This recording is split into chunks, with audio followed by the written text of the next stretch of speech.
नमस्कार, मैं पूजा। बिहार न्यूज में आपका स्वागत है। खबरों की ओर बढ़ने से पहले एक नजर आज की सुर्खियों पर। 51 पुलों से बदलेगी बिहार की तस्वीर।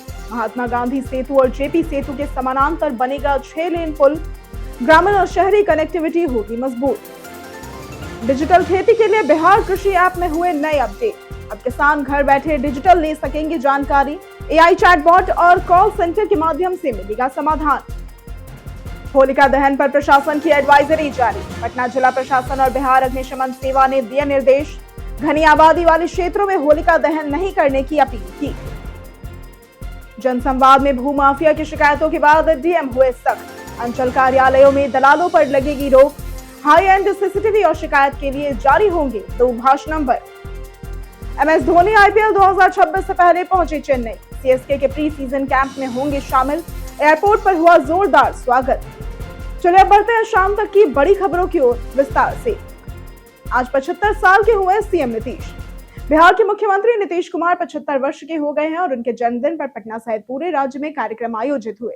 जदयू कार्यालय में केक काटा गया और नौलखा मंदिर में पूजा हवन भी किया गया। इस अवसर पर ग्रामीण विकास विभाग ने 51 लाख आंगनबाड़ी बच्चों को 2-2 सेट ड्रेस देने की योजना शुरू की, जिसकी शुरुआत पश्चिम चंपारण से हुई। दीदी सिलाई केंद्र के माध्यम से तैयार पोशाकों से जीविका दीदियां आत्मनिर्भर बन रही हैं। प्रधानमंत्री नरेंद्र मोदी और डिप्टी सीएम सम्राट चौधरी ने शुभकामनाएं दी। वहीं जदयू कार्यालय के बाहर नीतीश कुमार को भारत रत्न देने की मांग भी उठी।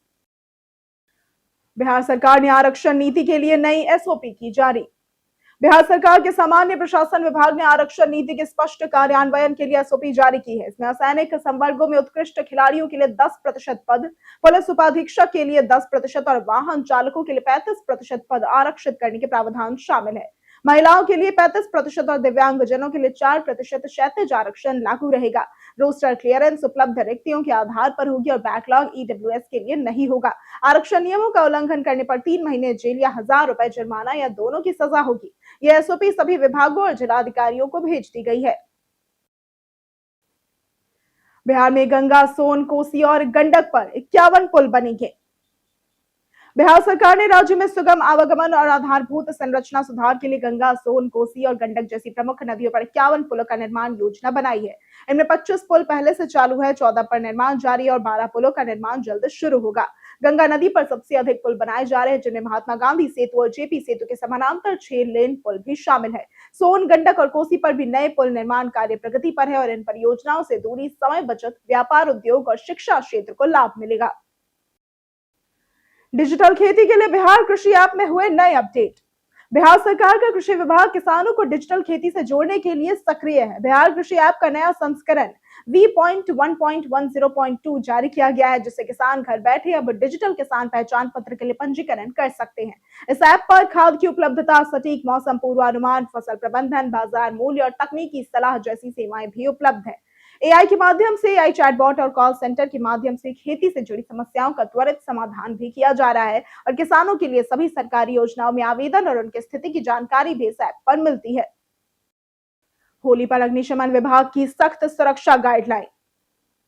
पटना में होली को लेकर जिला प्रशासन ने तैयारियां पूरी कर ली है। बिहार अग्निशमन सेवा ने होलिका दहन के दौरान आगजनी की घटनाओं से बचाव के लिए एडवाइजरी जारी कर दी है।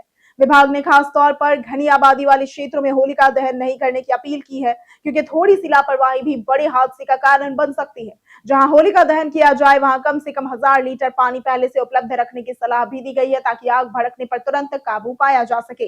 नागरिकों और आयोजकों से सुरक्षा मानकों का सख्ती से पालन करने तथा अफवाहों से बचने की अपील की गई। बिहार में 2031 तक 1000 किलोमीटर नई रेल लाइन बिछाने का लक्ष्य। बिहार में 2031 तक करीब 1000 किलोमीटर नई रेल लाइन बिछाने का लक्ष्य रखा गया है, जिसमें 10 नई लाइन और 20 डबलिंग प्रोजेक्ट शामिल है। 2026-27 के रेल बजट में इसके लिए 10,379 करोड़ रुपए आवंटित किए गए हैं और प्रमुख परियोजनाओं में डीडीयू पटना झाझा तीसरी चौथी लाइन, आरा सासाराम डबल लाइन, फुलवारी पाटलिपुत्र जंक्शन डबल लाइन, सकरी फारबिसगंज नई लाइन, समस्तीपुर खगड़िया डबलिंग, फतुहा बिदुपुर नई लाइन और पाटलिपुत्र फुलवारी दानापुर लहरिया सराय शामिल है। इन प्रोजेक्ट का उद्देश्य ट्रेन आवृत्ति बढ़ाना, रेट लतीफी कम करना और माल ढुलाई क्षमता को मजबूत करना है। बिहार में बागवानी में निवेश पर सरकार देगी हर संभव सहायता। बिहार में शाही लीची, मिथिला मखाना और जर्दालू आम जैसे कृषि उत्पादों को जीआई टैग मिलने के बाद राज्य में उद्यानिकी क्षेत्र में निवेश की बड़ी संभावनाएं मौजूद है। कृषि मंत्री रामकृपाल यादव ने कहा कि सरकार क्लस्टर आधारित खेती को बढ़ावा देकर किसानों की आय में वृद्धि सुनिश्चित करेगी।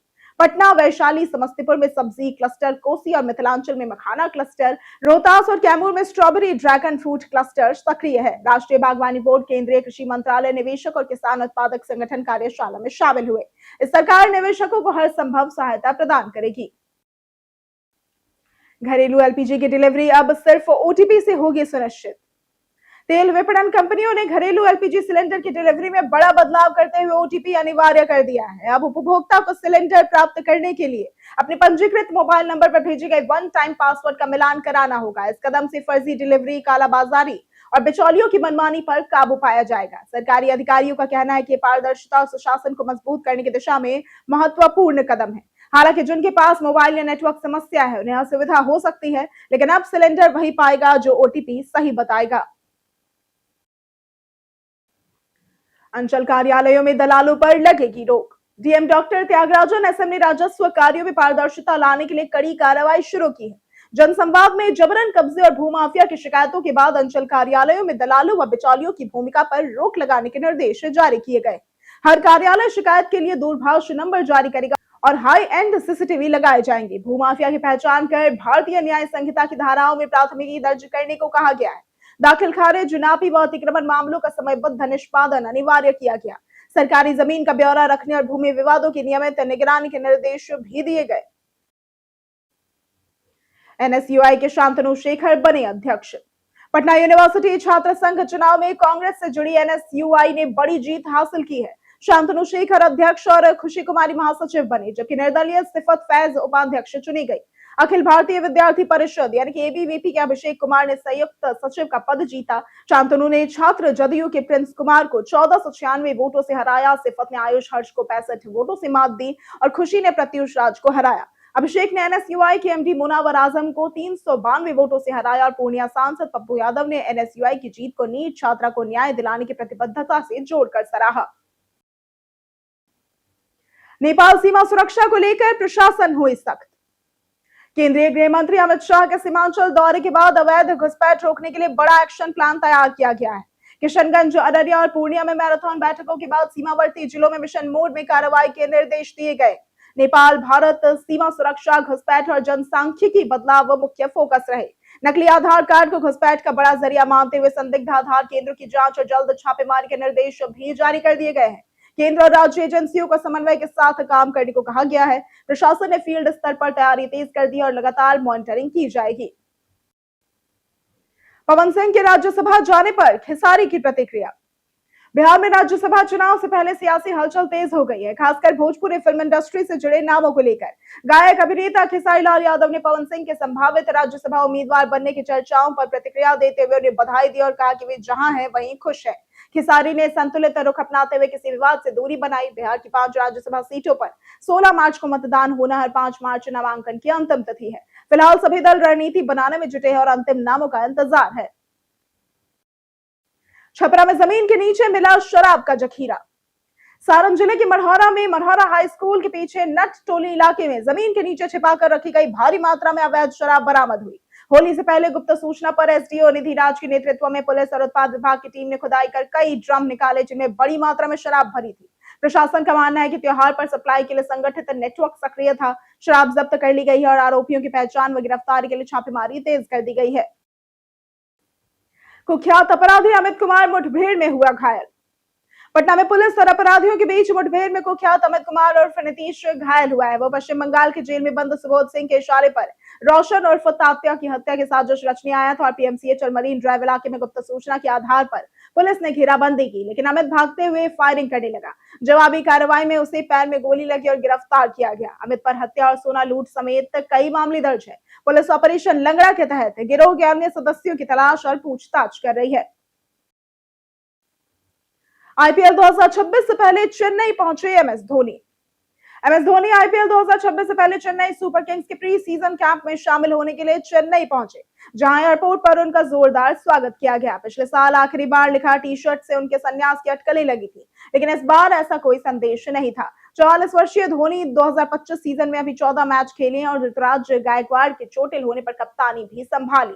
हालांकि टीम प्लेऑफ में नहीं पहुंच सकी। अब देखना होगा कि 45 की उम्र के करीब धोनी 2026 में कितने मैच खेलते हैं, खासकर संजू सैमसन के ट्रेड के बाद। बीते दिन हमारे द्वारा पूछे गए सवाल का जवाब आप लोगों में से बहुत लोगों ने हमारे कमेंट सेक्शन में लिख कर दिया है। जिन्होंने हमारे द्वारा पूछे गए सवाल का जवाब दिया है उनके नाम है राजकिशोर महतो, नागेंद्र कुमार, लक्ष्मी मेहता, कुश कुमार, अनवर करीम खान, कुश कुमार यादव, राम बाबू दास, रंजीत मिश्रा, दिलीप कुमार, विनोद शाह, अरुण कुमार, अमित कुमार, दीपक कुमार, नरेंद्र सिन्हा, मनीष पांडे, संजीव कुमार, रवि कुमार, पीके सिन्हा, हरेंद्र सिंह, राजेश मिश्रा, नौशाद रजा, देवराज कुमार, संजय कुमार और अमरजीत यादव। इसी के साथ बढ़ते हैं आज के सवाल की ओर। आज का सवाल है, कानून व्यवस्था को लेकर आप कितने संतुष्ट हैं? आप अपना जवाब हमें हमारे कमेंट सेक्शन में लिखकर जरूर बताएं। आज के लिए सिर्फ इतना ही। बिहार की तमाम खबरों के साथ बने रहने के लिए देखते रहें बिहारी न्यूज। और साथ ही अगर आप यूट्यूब चैनल पर देख रहे हैं तो चैनल को सब्सक्राइब करें और अगर आप फेसबुक पेज पर देख रहे हैं तो लाइक और फॉलो जरूर करें।